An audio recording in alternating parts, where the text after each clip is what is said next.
नमस्कार, मैं नेहा मोदी। अब वक्त हो चला है प्राइम टाइम बुलेटिन का। सबसे पहले नजर डालते हैं आज की हेडलाइंस पर।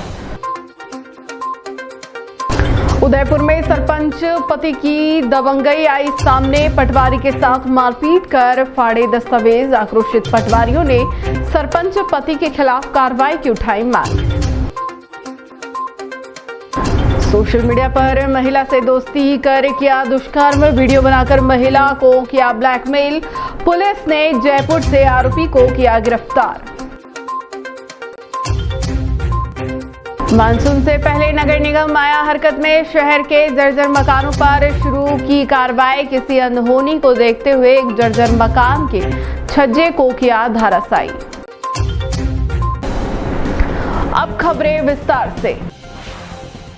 उदयपुर जिले के खेरोदा क्षेत्र में सरपंच पति रवि गर्ग द्वारा पटवारी भगवान लाल मीणा से मारपीट और राजकीय दस्तावेज फाड़ने की घटना ने पूरे प्रशासनिक तंत्र में हलचल मचा दी है। गुरुवार दोपहर 2:30 बजे यह घटना उस समय हुई जब पटवारी मीणा अपने कार्यालय में राजकीय कार्यों में व्यस्त थे। आरोप है कि खेरोदा सरपंच का पति रवि गर्ग अपने एक साथी के साथ पटवार कार्यालय पहुंचा और पहले गाली गलौज की, फिर मारपीट कर सरकारी दस्तावेज फाड़ दिए।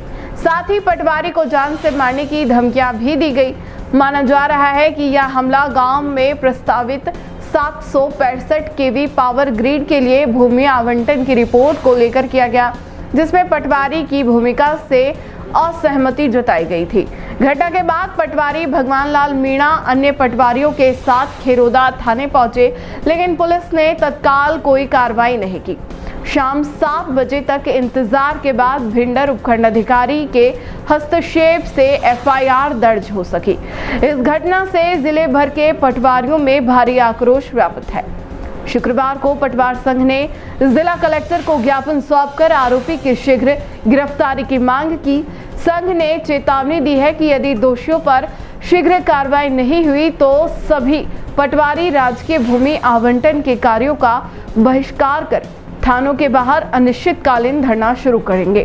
पटवार संघ ने मामले की निष्पक्ष जांच उपखंड अधिकारी या कार्यपालक मजिस्ट्रेट से करवाने की मांग की है। मैं पंकज पालीवाल, जिला अध्यक्ष राजस्थान पटवार संघ जिला उदयपुर। आज यहाँ हम श्रीमान जिला कलेक्टर महोदय के समक्ष पूरे जिले से पटवारी साथी और तहसील खेरोदा के पटवारी श्री भगवान जी के साथ उपस्थित हुए हैं। कल एक बहुत ही शर्मनाक घटना हमारे पटवारी साथी के साथ में हुई थी कि खेरोदा गांव में पावर ग्रिड का सब स्टेशन बन रहा है, जिसके लिए जमीन का आवंटन किया गया था और आप श्री भगवान जी पटवारी है जिनके द्वारा उस पावर ग्रिड की जमीन का आवंटन का प्रस्ताव तैयार किया गया था। उस आवंटन के बाद इनसे ही इनको कई बार धमकियां दी गई थी, इन्होंने सिर्फ राजकीय कार्य किया था। सरकार द्वारा जमीन आवंटन के लिए जमीन की मांग की गई थी और इनके द्वारा उस प्रस्ताव को तैयार करके भेजा गया था। कल करीब दोपहर 2 बजे खेरोदा सरपंच के पति रवि गर्ग करके है जो, वो अपने एक साथी के साथ में पटवार मंडल में आए और पटवारी साहब के साथ में गाली गलौज करते हुए इनके साथ में मारपीट कर दी उन्होंने और इनको ये कहा कि इस जगह तू अब नौकरी नहीं कर सकता है और तेरे को हम विभिन्न तरह से परेशान करेंगे, प्रताड़ित, और तूने सरकार को जमीन आवंटन क्यों की? ये जो चारागाह जमीन थी ये हम गांव वालों की थी और तूने राज्य सरकार को क्यों दी? तब इनके द्वारा समझाया गया कि ये राज्य सरकार के द्वारा मांगे जाने पर हमें प्रस्ताव बना के भेजना होता है। मैंने सिर्फ प्रस्ताव बना के भेजा है, उसमें मेरा कोई दोष नहीं, आप उच्च अधिकारी से बात करिए। उसके बावजूद उन्होंने इसके साथ में मारपीट की। हमारा पटवारी उस मारपीट के बाद में तहसील पुलिस थाना खेरोदा में जाता है अपनी एफआईआर प्राथमिकी दर्ज कराने। 2:30 बजे से लेके खेरोदा तहसील के समस्त पटवारी भिंडर तहसील के और वहाँ खेरोदा पुलिस थाने में बैठे रहते हैं। शाम को 7 बजे पुलिस द्वारा एफआईआर दर्ज की जाती है। तब तक ये वहाँ पे प्रताड़ित होता रहा और इसका क्या दोष था कि इसने सिर्फ सरकार को जमीन जो आवंटन के लिए मांगी गई थी उसका प्रस्ताव भेजा था।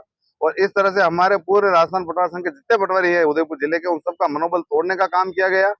हम आज इस अवसर पे उपस्थित हुए कलेक्टर साहब के सामने और हमने स्पष्ट कलेक्टर साहब से ये कहा है कि आगामी अगर इस अपराधी को तुरंत प्रभाव से गिरफ्तार नहीं किया जाता है, उसके खिलाफ कठोर कार्रवाई नहीं की जाती है, तो जिले का एक भी पटवारी सरकार द्वारा किसी भी प्रकार की भूमि आवंटन के प्रस्ताव हमें जो भेजे जाते हैं, चाहे वो कॉलेज से संबंधित हो या कोई भी राजकीय भूमि आवंटन का प्रस्ताव, जिले का एक भी पटवारी किसी भी सरकार के प्रस्ताव तैयार करके नहीं भिजवाएगा। हमारी तरफ से उसकी सूचना सुनने जाएगी, क्योंकि अगर ऐसी घटनाएं राजकीय कार्य करते हुए होती है, उसके बाद में न्याय के लिए हमें पुलिस में प्राथमिकी दर्ज कराने के लिए अगर 3 से 4 घंटे का समय हमको लग जाता है, तो एक आम नागरिक की क्या स्थिति हो सकती है, ये हमें सोचने का विषय है। मेरा नाम भगवान सिंह मीणा, हाल पटवारी खैरौदा। लगभग दोपहर 2-2:30 बजे के आसपास की बात है, जब मैं पटवार मंडल में बैठा था, एक आदमी कांच का पहले निकल के गया था। उसके तुरंत बाद ही रवि गर्ग सरपंच पति खैरौदा, वो और एक आदमी कार से आए थे। गाड़ी अंदर घुसे, कमरे में घुस करके उन्होंने मेरे को direct power grid sub station हेतु जमीन को लेकर के गाली गलौज करी, जाति सूचक शब्दों से अपमान किया, मारपीट की गई मेरे साथ और राजकार्य वो जमाबंदी वगैरह फाड़ दी गई। अब आप क्या चाहते हैं? उनके खिलाफ कड़ी से कड़ी कार्रवाई हो, बस पटवारी को न्याय मिले। चित्तौड़गढ़ शहर में सोशल मीडिया के जरिए एक महिला को फंसाने और फिर ब्लैकमेल कर लाखों रुपए ठगने का मामला सामने आया है। जयपुर में मिस्त्री का काम करने वाले एक युवक ने इंस्टाग्राम पर महिला से दोस्ती की, फिर बहला फुसलाकर उसे होटल में बुलाया और उसके साथ गलत हरकत की। महिला की अश्लील फोटो और वीडियो बनाकर वह उसे धमकाता रहा और उससे पैसे, मोबाइल और चांदी का चेन भी ले गया। महिला ने चित्तौड़गढ़ के सदर थाने में शिकायत दर्ज करवाई है। उसने बताया कि वह इंस्टाग्राम इस्तेमाल करती है। कुछ समय पहले उसे रिजवान खान नाम के एक युवक की फ्रेंड रिक्वेस्ट मिली। महिला ने वह रिक्वेस्ट स्वीकार कर ली। युवक ने बातचीत शुरू की और धीरे धीरे महिला को बातों में फंसाने लगा। आरोपी जयपुर के हसनपुरा इलाके का रहने वाला है और वहां एक व्यक्ति के यहां मिस्त्री का काम करता है। करीब 7-8 महीने पहले वह जयपुर से चित्तौड़गढ़ आया। उसने महिला को स्टेशन के पास स्थित होटल मीनाक्षी में मिलने बुलाया। महिला जब होटल पहुंची तो आरोपी ने उसे पीने के लिए कुछ दिया, जिससे वह बेहोश हो गई। इसके बाद उसने महिला के साथ गलत काम किया और उसके फोटो और वीडियो बना लिए। आरोपी ने महिला को रेलवे स्टेशन क्षेत्र से कलेक्ट्रेट के पास छोड़ दिया और खुद जयपुर लौट गया। इसके बाद उसने फोटो और वीडियो के जरिए महिला को डराना शुरू कर दिया। आरोपी ने कहा कि अगर उसने पैसे और सामान नहीं दिए तो वह ये वीडियो सोशल मीडिया पर डाल देगा और उसके परिवार को भी भेज देगा। डर के कारण महिला ने उसे 1 लाख रुपए से ज्यादा की नगद राशि, एक मोबाइल फोन और एक चांदी की चेन दी। इसके बावजूद आरोपी नहीं रुका और उसने महिला के पति को भी फोटो वीडियो भेजकर धमकाया। महिला की शिकायत पर पुलिस ने मामला दर्ज कर जांच शुरू की। जांच की जिम्मेदारी चित्तौड़गढ़ के पुलिस उप अधीक्षक विनय चौधरी को दी गई। उन्होंने आरोपी को जयपुर से पकड़ लिया। पूछताछ में सामने आया कि आरोपी का असली नाम एजाज खान है, लेकिन उसने इंस्टाग्राम पर फर्जी नाम रिजवान खान से अकाउंट बना रखा था। आरोपी 1 लाख रुपए लेने की बात से इनकार कर रहा है। पुलिस ने आरोपी को होटल मीनाक्षी लाकर मौका मुआयना भी करवाया। जिस कमरे में घटना हुई थी वहां जांच की गई। जब पुलिस होटल पहुंची तो आसपास के लोग भी हैरान हो गए कि होटल पर छापा पड़ा है, लेकिन बाद में पता चला कि यह जांच के लिए किया गया था। जांच में यह भी सामने आया है कि होटल में बिना किसी वैध पहचान पत्र के, बिना शादी के युवक युवतियों को कमरे दिए जाते हैं। यह नियमों के खिलाफ है, लेकिन होटल में यह काम खुलेआम किया जा रहा है। पुलिस अब होटल की भूमिका की भी जांच कर रही है।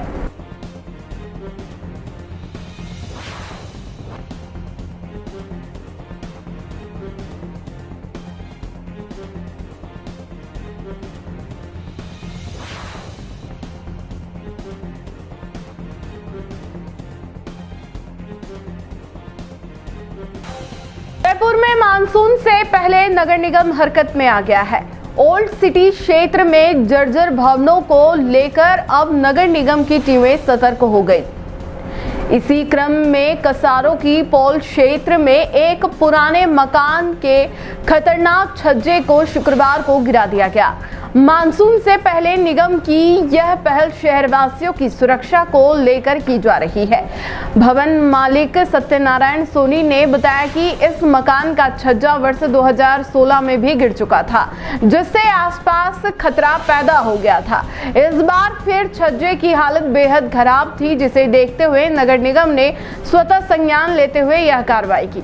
उदयपुर नगर निगम की इस सक्रियता से साफ है कि मानसून से पहले शहर की सुरक्षा व्यवस्था को लेकर अब गंभीर कदम उठाए जा रहे हैं। उम्मीद है कि समय रहते ऐसे और भी खतरनाक ढांचों को हटाया जाएगा।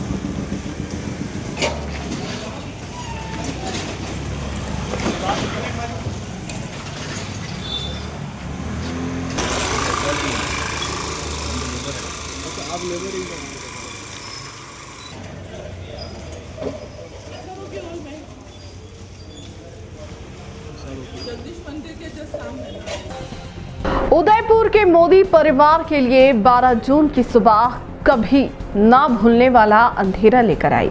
घर के चिराग, भाई बहन शुभ और शगुन मोदी अब इस दुनिया में नहीं है। वे लंदन जा रहे थे छुट्टियां मनाने, कुछ सुकून के पल बिताने, लेकिन किसे पता था कि यह सफर उनकी जिंदगी का आखिरी सफर बन जाएगा। शुभ और शगुन की कार अहमदाबाद एयरपोर्ट की ओर जा रही थी। सुबह सुबह निकलने के बावजूद कार एक बड़े ट्रैफिक जाम में फंस गई। ड्राइवर ने बताया कि अगर वह जाम में ही फंसे रहते तो शायद वे वक्त पर एयरपोर्ट पहुंचते ही नहीं और प्लेन छूट जाती। लेकिन कहते हैं ना, होनी को कोई टाल नहीं सकता। शगुन जो अहमदाबाद की गलियों से भली भांति वाकिफ थी, उन्होंने फौरन स्थिति को समझा और ड्राइवर को दूसरे रास्ते से एयरपोर्ट ले जाने को कहा। दोनों भाई बहन किसी तरह समय पर एयरपोर्ट पहुंच गए। काश जाम में ही रुक जाते तो शुभ और शगुन हमारे बीच होते, लेकिन ऐसा कुछ नहीं हुआ। वो समय पर पहुंच गए और हंसी खुशी लंदन के लिए रवाना हो गए। उन्होंने कभी नहीं सोचा था कि यह उड़ान उनकी जिंदगी की आखिरी उड़ान होगी और चंद लम्हों में वो मौत की गोद में समा गए। हादसे के बाद जब यह खबर उदयपुर पहुंची तो मोदी परिवार में कोहराम मच गया। पिता की आंखों से आंसू थमने के नाम नहीं ले रहे, मां बेसुध है। रिश्तेदार सतीश भंडारी ने रोते हुए बताया, दोनों घर के इकलौती संतान थे।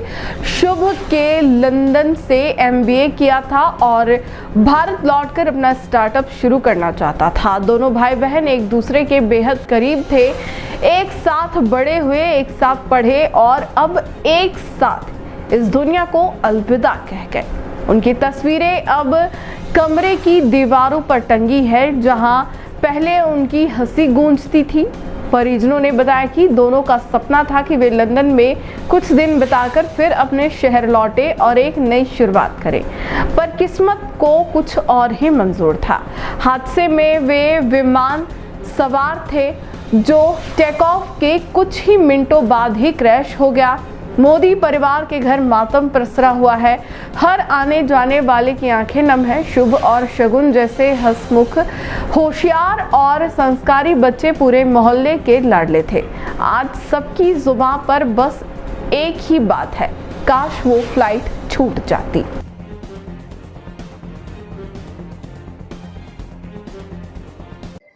मेरे कजिन ब्रदर के बच्चे हैं दोनों, एक बेटा और एक बेटी। बेटा बीटेक केमिकल में किया हुआ है लंदन से, और बिटिया ने है जो BA BBA किया है PDPU गांधीनगर से। तो लंदन किस लिए जा रहे थे? दोनों घूमने के लिए जा रहे थे।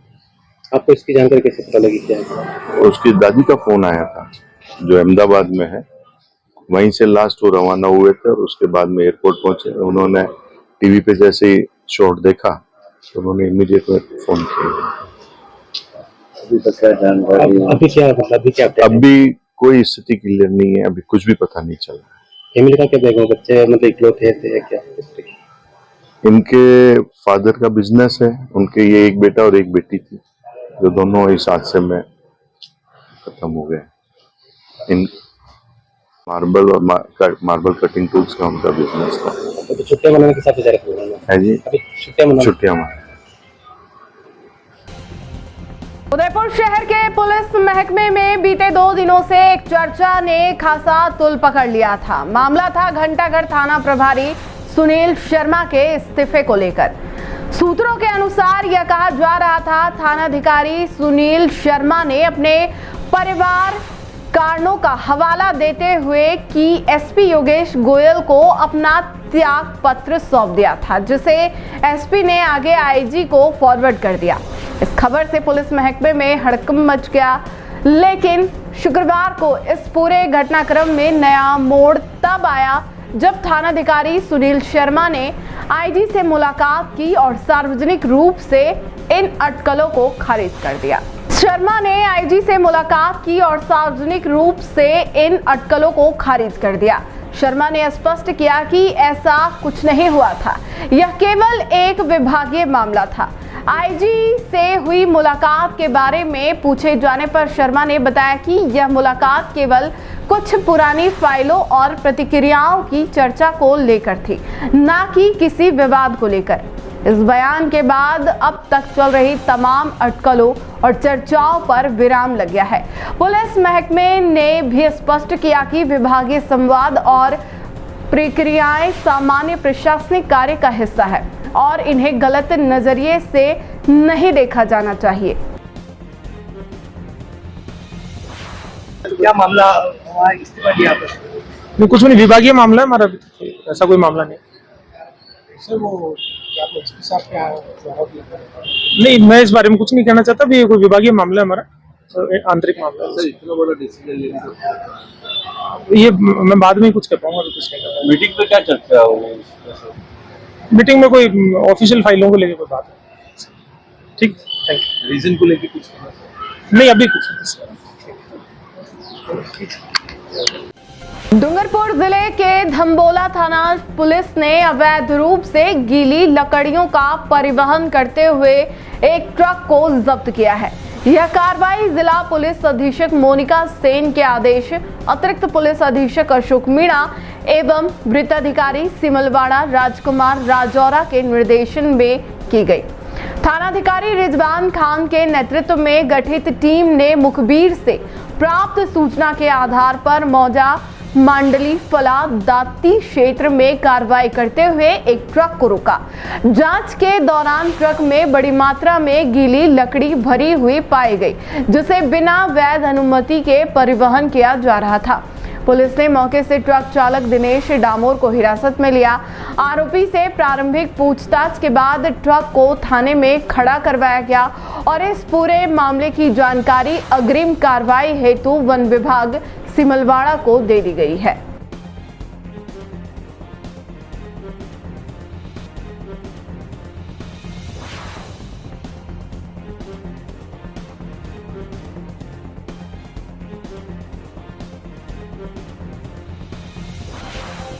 उदयपुर में आगामी 27 जून को भगवान जगन्नाथ की रथ यात्रा निकाली जाएगी। इस धार्मिक महायात्रा की सफलता सुनिश्चित करने के लिए शुक्रवार को जिला प्रशासन, पुलिस विभाग, रथ समिति और धर्मोत्सव समिति के पदाधिकारियों की बैठक आयोजित की गई। बैठक में यात्रा की सभी तैयारियों, सुरक्षा प्रबंधों और व्यवस्था को लेकर विस्तृत चर्चा की गई। बैठक में मुख्य रूप से रथ यात्रा के दौरान शहर में यातायात नियंत्रण, मार्ग की साफ सफाई, पेयजल, मेडिकल सुविधा, आपातकालीन सेवाएं और विशेषकर भगदड़ जैसी स्थिति से बचाव के उपायों पर जोर दिया गया। प्रशासन की ओर से साफ निर्देश दिए गए कि यात्रा के दौरान किसी भी प्रकार की अव्यवस्था ना हो, इसके लिए सभी विभागों को पूर्व तैयारी करनी होगी। रथ समिति के पदाधिकारियों ने बताया कि इस बार यात्रा में बड़ी संख्या में श्रद्धालुओं के भाग लेने की संभावना है। यात्रा परंपरागत मार्गों से ही गुजरेगी और भगवान जगन्नाथ का रथ पूरी भव्यता से सजाया जाएगा। बैठक में तय किया गया कि रथ यात्रा की अंतिम तैयारियों की समीक्षा के लिए अगली बैठक 20 जून को आयोजित की जाएगी, जिसमें विभागवार कार्यों की प्रगति रिपोर्ट ली जाएगी।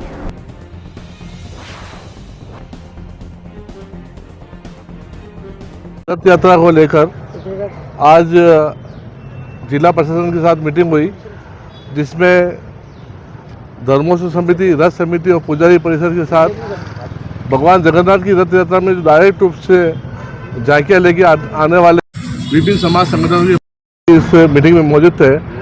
और प्रशासन का कहना था और साथ ही आयोजन समिति यही सोचती है कि भगवान जगन्नाथ की रथ यात्रा भव्य से भव्यतर रहे और पिछली बार जो कमियाँ रही उन कमियों को दूर करने के लिए ये मीटिंग रखी गई।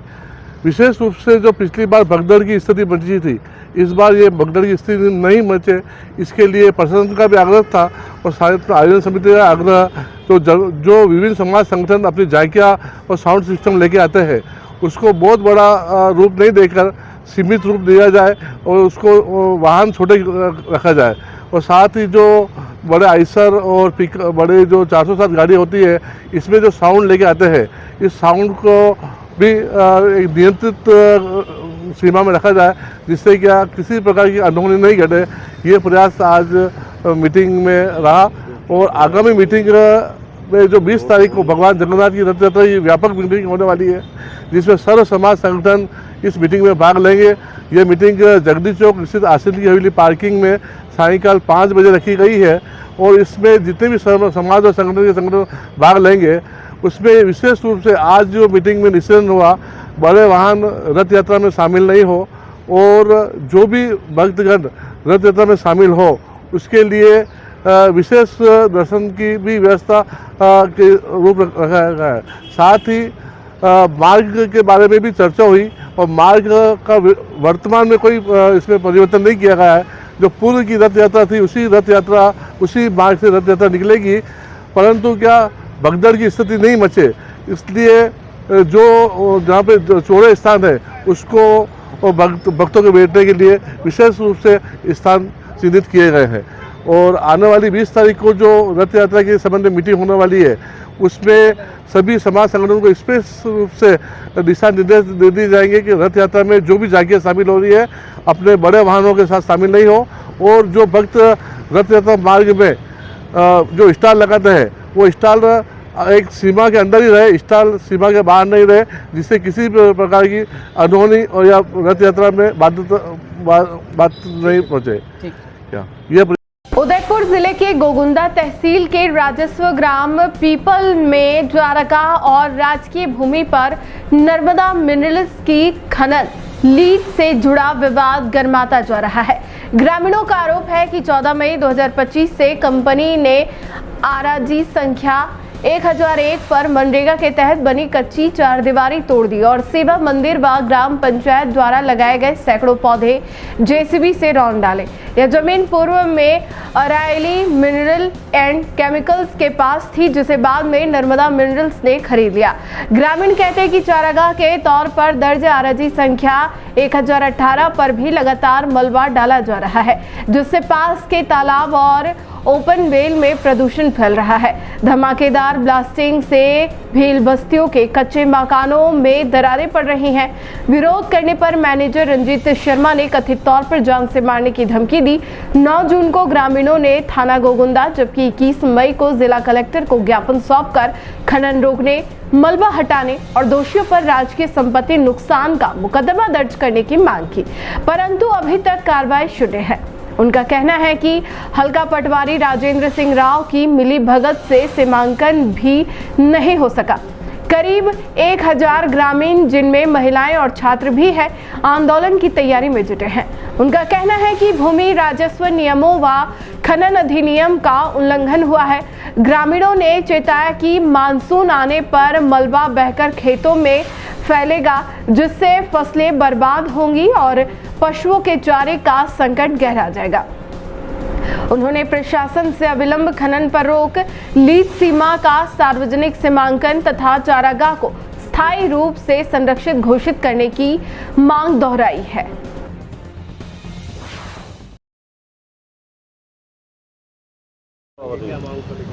सर, ये ग्राम पंचायत लोसिंग के पीपड़ गांव का मामला है। वहाँ एक खनन माफिया सक्रिय हैं और वो उसकी खनन की लीज अभी उसने नहीं ली है 2-3 साल पहले। अभी 15 दिन पहले उसने वहाँ गांव की चरनोट भूमि पर अवैध रूप से मलबा डाला और ग्राम पंचायत और नरेगा योजना में जो काम कर रखे थे, जो पेड़ और बाउंड्री वाल थी, उसको जेसीबी लगाकर ध्वस्त कर दिया। उस समय ग्रामीणों ने जिला कलेक्टर महोदय, एसडीएम महोदय और तहसीलदार महोदय को ज्ञापन देकर कार्रवाई करने की मांग की। राजसमंद जिले के कुवारिया थाना क्षेत्र से सिमाल गांव में बीती रात चोरों ने एक मकान को निशाना बनाया और लाखों का माल लेकर फरार हो गए। जब पीड़ित परिवार को सुबह होश आया तो घर का सारा सामान बिखरा पड़ा मिला। राजसमंद जिले के सिमाल गांव में चोरी की एक बड़ी वारदात ने ग्रामीणों को दहला दिया। बीती रात अज्ञात चोरों ने गांव के निवासी लादूलाल गुर्जर के घर धावा बोल दिया और करीब 3 तोला सोना, 2 किलो चांदी और 12,000 नगद लेकर फरार हो गए।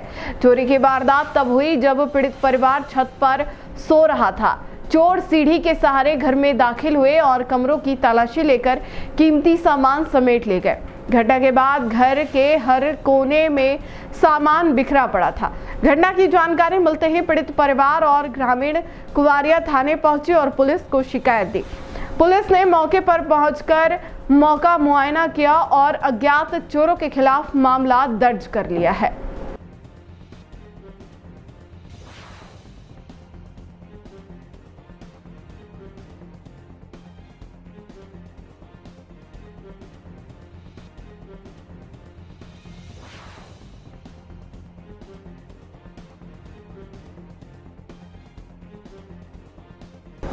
नाथद्वारा नगर पालिका प्रशासन ने सुरक्षा मानकों की अनदेखी पर 2 होटलों को सीज कर दिया है।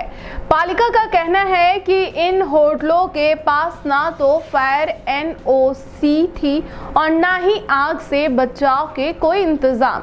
नाथद्वारा के कुम्हारवाड़ा क्षेत्र में स्थित 2 आवासीय होटलों पर सोमवार को नगर पालिका प्रशासन ने बड़ी कार्रवाई करते हुए उन्हें सीज कर दिया। पालिका आयुक्त सौरभ कुमार जिंदल के निर्देशन में पालिका की टीम ने दलबल के साथ मौके पर पहुंचकर होटल का सारा सामान बाहर निकाला और होटल के मुख्य दरवाजे पर सीज नोटिस चस्पा करते हुए ताला लगा दिया। शहर में अधिकांश होटल और व्यावसायिक प्रतिष्ठान बिना फायर एनओसी और अग्निशमन के इंतजामों के संचालित हो रहे हैं, जो कि खतरे से खाली नहीं है। पालिका ने बताया कि फायर डिपार्टमेंट के साथ मिलकर शहर भर में निरीक्षण किया जा रहा है। जिन प्रतिष्ठानों के पास फायर एनओसी नहीं है, उन्हें नोटिस जारी कर जल्द से जल्द प्रमाण पत्र देने को कहा गया है। आवेदन की प्रक्रिया ऑनलाइन रखी गई है ताकि व्यापारियों को कोई परेशानी ना हो। पालिका प्रशासन ने हाल ही में होटल एसोसिएशन के साथ बैठक कर व्यापारियों से फायर एनओसी और ट्रेड लाइसेंस बनवाने की अपील की थी। इसके बाद कई प्रतिष्ठानों ने सजगता दिखाई, लेकिन कुछ ने अब तक लापरवाही बरती है। पालिका की इस कार्रवाई से नगर के अन्य होटलों में भी हलचल मच गई है और अब बाकी संचालकों में भी फायर एनओसी को लेकर जागरूकता देखी जा रही है। तो नगर पालिका नाथद्वारा के द्वारा यहाँ जितनी भी होटलें हैं, व्यावसायिक प्रतिष्ठान है, उन सभी में जो गाइडलाइन के अनुसार फायर उपकरण लगाने चाहिए और फायर एनओसी लेनी चाहिए, इसके लिए नगर पालिका के द्वारा लगातार प्रयास किए जा रहे हैं और उन सभी से अपील भी की जा रही है कि आप जो है इसकी ऑनलाइन फायर एनओसी के लिए एप्लीकेशन लगाएं और उसमें जो है प्रॉपर जो है फायर इक्विपमेंट लगा करके और फिर फायर एनओसी लेवें। इसके लिए हमने एक मीटिंग भी की थी जिसमें सभी होटल एसोसिएशन को बुलाया गया था और सभी को समझाइश भी की। इसमें जो है उदयपुर से फायर ऑफिसर जो है वो खुद जो है नवदीप बग्गा जी वो खुद पधारे और उन्होंने बताया कि जो है किस किस प्रकार से हमको फायर उपकरण लगाने हैं और उनसे हमें क्यों ज़रूरत है। क्योंकि फायर जब होता है, आग जब लगती है तो उसमें अपना खुद का ही नुकसान नहीं होता, बल्कि हमारे जो अतिथि आए हुए हैं, बाहर से जो हमारे यात्री आए हुए हैं, उनकी भी जान माल की जो है हानि का पूरा अंदेशा रहता है। तो इन सबसे बचाव के लिए गवर्नमेंट के द्वारा ये फायर एनओसी लेना अनिवार्य किया गया है और उसी के तहत हमारे द्वारा लगातार प्रयास किए जा रहे हैं। इसके तहत जो है हमने सर्वे कराया, उसमें सर्वे कराने पर 100 से अधिक जो है होटलें हमें मिली है जिनको फायर उपकरण लगाने होंगे और इसके लिए लगातार यहाँ से नोटिस भी जारी किए जा रहे हैं और अधिकांश ने इसमें रुचि ली है और सभी लोग इसको लगवा रहे हैं। कुछ एक को हमने जो है कल कार्रवाई भी की है, सांकेतिक कार्रवाई है ये, जिससे कि जो है फायर उपकरण लगाए, क्योंकि सीज करना हमारा उद्देश्य नहीं है। हमारा उद्देश्य है कि सभी लोग जिनको भी आवश्यकता है वो फायर उपकरण लगाएं और फायर एनओसी लेवें। और इसी के तहत रेनू पैलेस और मोती पैलेस को कल सीज किया गया था और उनके द्वारा जब फायर उपकरण लगा देंगे या लगाने का शपथ पत्र दिया जाएगा तो उनका सीज भी खोले जाने का पूरा संभव है। टी न्यूज राजस्थान के बुलेटिन में फिलहाल अब तक के लिए इतना ही। आइए चलते चलते फिर से नजर डालते हैं आज के टॉप हेडलाइंस पर। उदयपुर में सरपंच पति की दबंगई आई सामने, पटवारी के साथ मारपीट कर फाड़े दस्तावेज। आक्रोशित पटवारियों ने सरपंच पति के खिलाफ कार्रवाई की उठाई मांग। सोशल मीडिया पर महिला से दोस्ती कर किया दुष्कर्म, वीडियो बनाकर महिला को किया ब्लैकमेल। पुलिस ने जयपुर से आरोपी को किया गिरफ्तार। मानसून से पहले नगर निगम आया हरकत में, शहर के जर्जर मकानों पर शुरू की कार्रवाई। किसी अनहोनी को देखते हुए एक जर्जर मकान के छज्जे को किया धराशायी।